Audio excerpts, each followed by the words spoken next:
So this will be our final algorithm in as we said, assembly methods, which is the random forest assembly method. And as we mentioned earlier, this method also uses back-end process, but only decision tree. Only decision tree. So again, we start with what is assembly learning again, very quick. The reason why I'm starting because I have it's a separate slide. So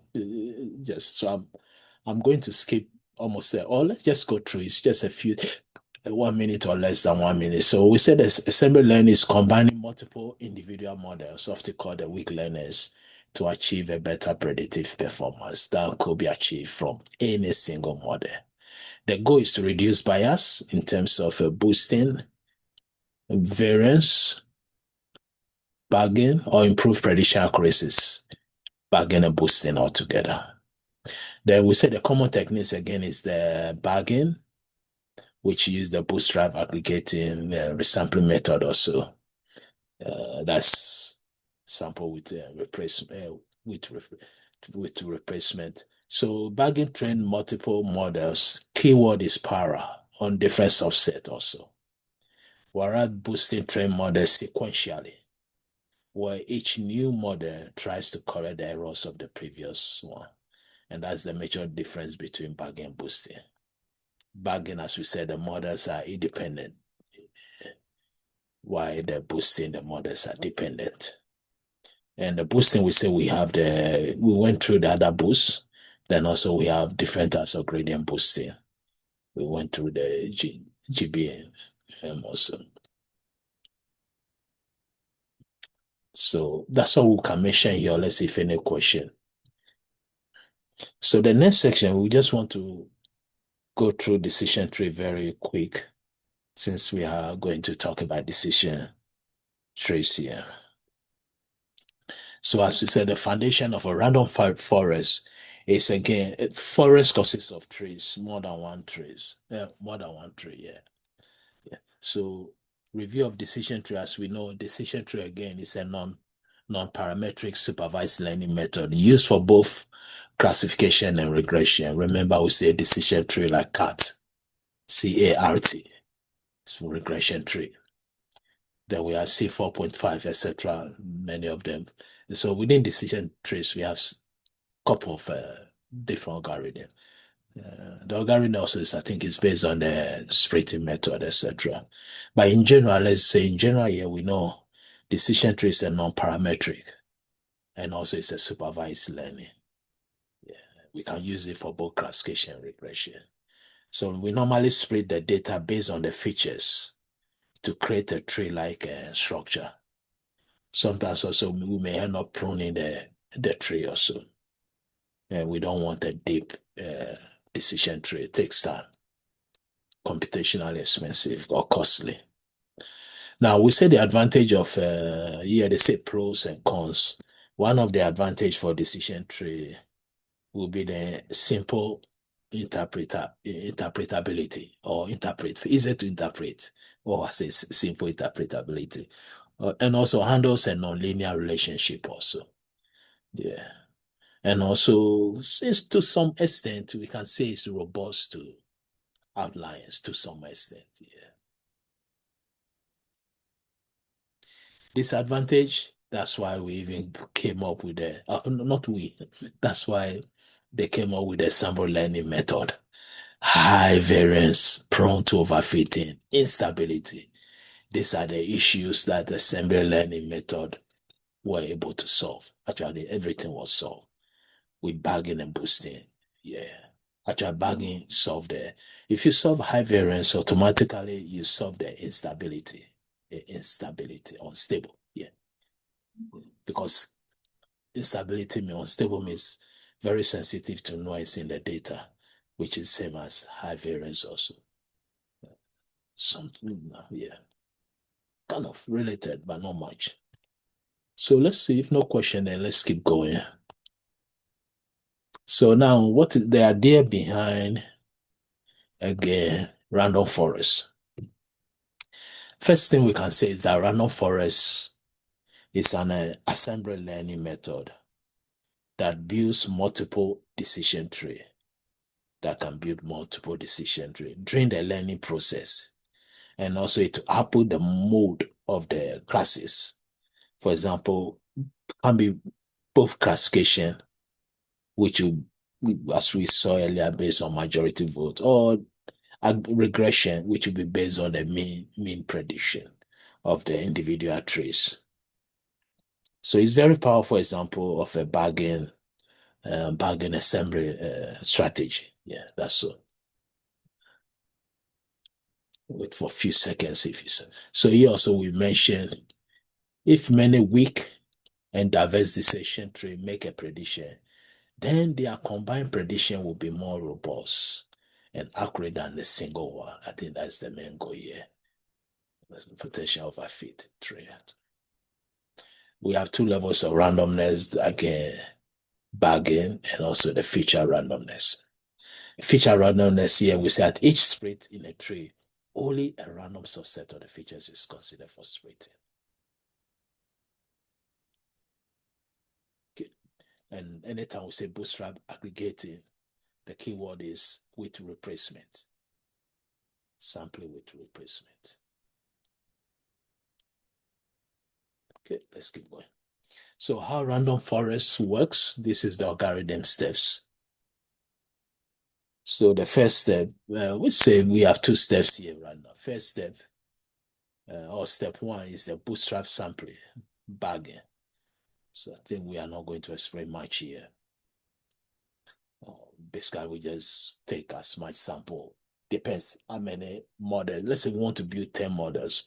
So we are going to use the bootstrap method, that's sampling with randomly draw with replacement, 10 samples. And each sample will build its own model, parallelization, to create a new, each sample will create a new model. And here we say this means some sample may appear multiple times because it's with replacement. Or some samples may not appear. And we talk about the out of bag sample. We mentioned that.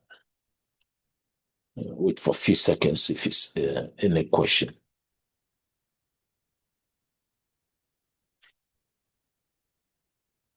And the last thing we mentioned in previous bargain lectures, each tree is trained independently and also parallel. They are parallel. And we use the bootstrap sample to do it also. And that's what we said, that this gives us the idea of introducing diversity among the trees. And this, as we said earlier, lead to the low variance, solving the variance problem, reducing variance. So let's wait for a few seconds. If no question with step one, let's go through the step two. So step two will be the random feature subset selection. And here they give us some few techniques here. For each node in the current tree, we should randomly select a subset of the K features from the total P features. This is typically approximately square root of P for classification and P divided by 3 for regression. This is typically, so it can be closer, a little bit above or below it. One thing is that when growing each individual tree at each split point, instead of considering all the features, as we said in the previous, a random subset of features is selected. Then the best rate for that node is then chosen only from what? That random subset of features. So this further will decorrelate trees, which means preventing them from all relying on the same dominant features. They don't rely on the same. Concept of parallelization also, we mentioned that. Also. The goal here again, the same thing, so we are not going to repeat. Reduce variance, prevent overfitting, and improve generalization. Yeah. So step three, we grow our decision tree. So build a full decision tree on the Bootstrap data set that we have for each. Now, for each split, consider only the k randomly selected features from step 2 that we did. Now, here they give us very important, do not prune individual trees. Let them grow to their maximum depth. This high variance or low bias is offset by aggregation. So that's then step 4, we repeat and aggregate. So we repeat step 1 to step 3 to create an independent decision tree. Again, depends, let's say 10, 100. Step 1 to 3 will create all the decision trees for us. Then we come to the prediction, last step. So we can see random forest is bagging steps. So classification, take the majority vote, regression, average all the output we have previously. So that will be the end of it. Let's wait for a few seconds if any question. Okay. So what are the key parameters of random forest? We have the N estimators. N estimators will be the number of trees in the forest. So here we say that higher value generally lead to a better performance, but also it can increase computationally cost. It can increase the computational cost. This often a point of diminishing, I would say diminishing returns. Diminishing returns. That's for the N estimators, again, number of trees. Second is the mass features. So what is the mass features? So that will be the number of random features to consider at each split. That's the keyword, at each split. The smaller mass features will increase the diversity of trees. So got to be balanced. Then you can see the typical value for classification square root. We take it square root of it, or for prediction log base 2 or the fraction of the total features also.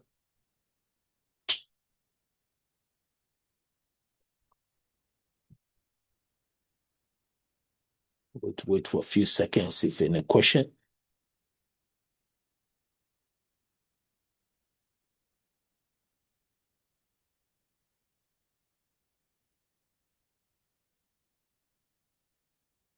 Also, we can use P over 3. I think we mentioned that earlier. P by 3 for regression, where P is the number of features also. One thing here also, the smaller mass features increases the diversity of trees also.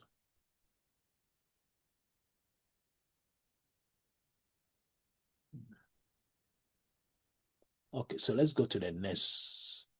Here also we're talking about the mean sample spread, the minimum number of samples required to spread an internal node, and also the mean sample leave also. Oh, let's see if there's any question first. Again, mean sample leave, minimum number of samples required to be at the leaf node.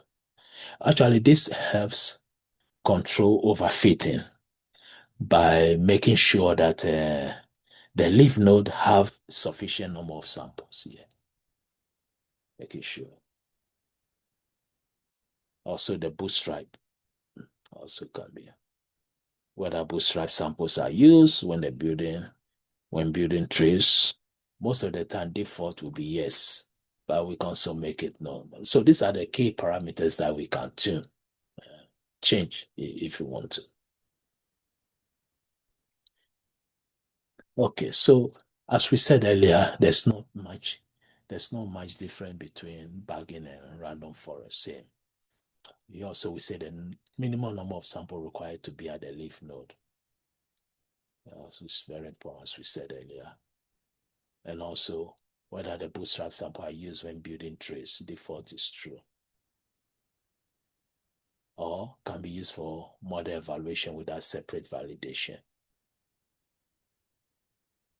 the OOB out of bag score. This will be the rest of the records or the instances that were, because again, as we said earlier, with bagging, we are doing sampling with replacement. So the most likely there will be some records that were not used at all. That's what we refer to out of bag there. Wait for a few seconds if it's okay. So the out of bag score will be whether we should use. So that's the question here. Well, again, we tuning, adjusting things. So whether to use out of bag samples to estimate the generalization accuracy. This is like using, I would say very useful for cross validation without explicit splits. Yeah, cross validation.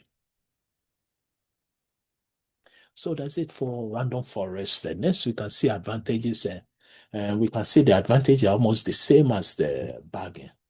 Higher accuracy, reduce overfitting. Okay, so new thing handles high dimensional data. Yeah, handles high dimensional data. Can work with data set containing a large number of features. Features means the columns. Yeah, the number of high dimension. And also implicit feature importance.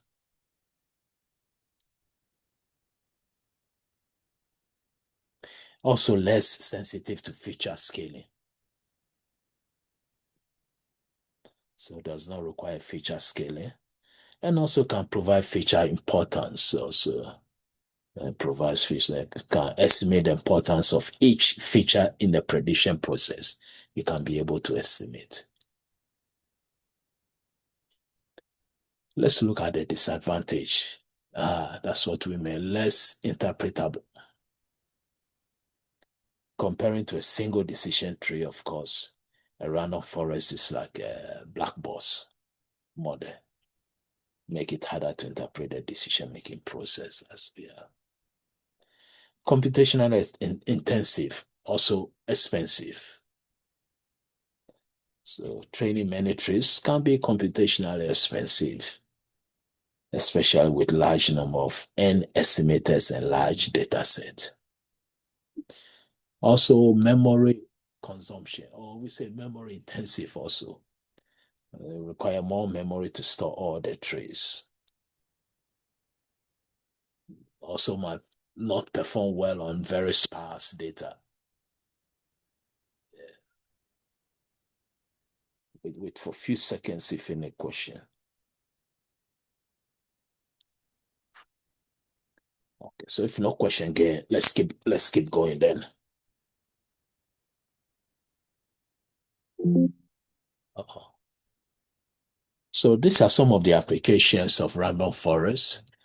As we said earlier, random forest can be used in classification tags and also regression tags. We have disease diagnosis, customer churn predictions, detection, etc. We come to regression tags again. We know our output to be numerical values, stock price, sales forecasting, predicting ecological parameters, etc. Also can be used in feature engineering selection also.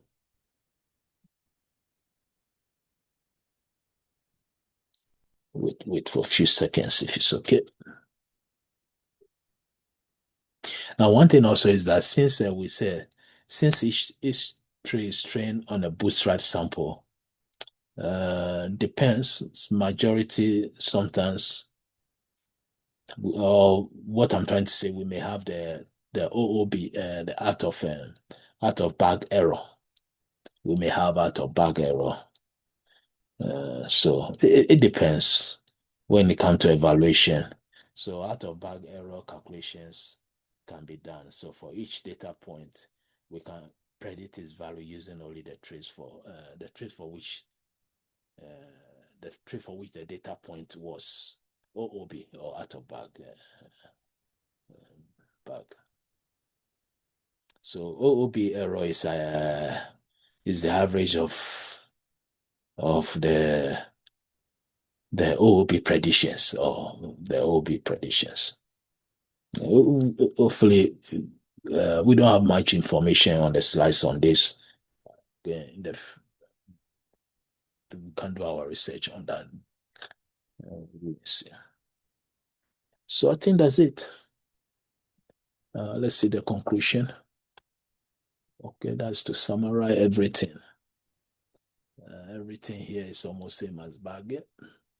Random forest is a assembly learning method based on bargain decision trees. Combat overfitting high variance by introducing two-level randomness, bootstrap sample of data, random subset of features at each split. And we mentioned the advantages already, the strength, high accuracy, handle complex data, provide feature importance. Weakness, very difficult to interpret. Computationally more expensive or more demanding, and also powerful and widely used for both classification and regression. And okay, so this is also from the data mining textbook by Jiahan. Just take one slide to explain everything. So what is a random forest? The two methods to construct random forest, and we compare that to the AdaBoost. So comparing comparable in accuracy to AdaBoost. Here they say random forests, but here they are more robust to errors and outliers, and also insensitive to number of attributes selected for consideration at each split, and faster than, again, bargaining, and also boosting. We have two methods for constructing the random forest: either random input selection or random linear combination, forest RC, forest RI. You should use the CAT methodology. Yeah.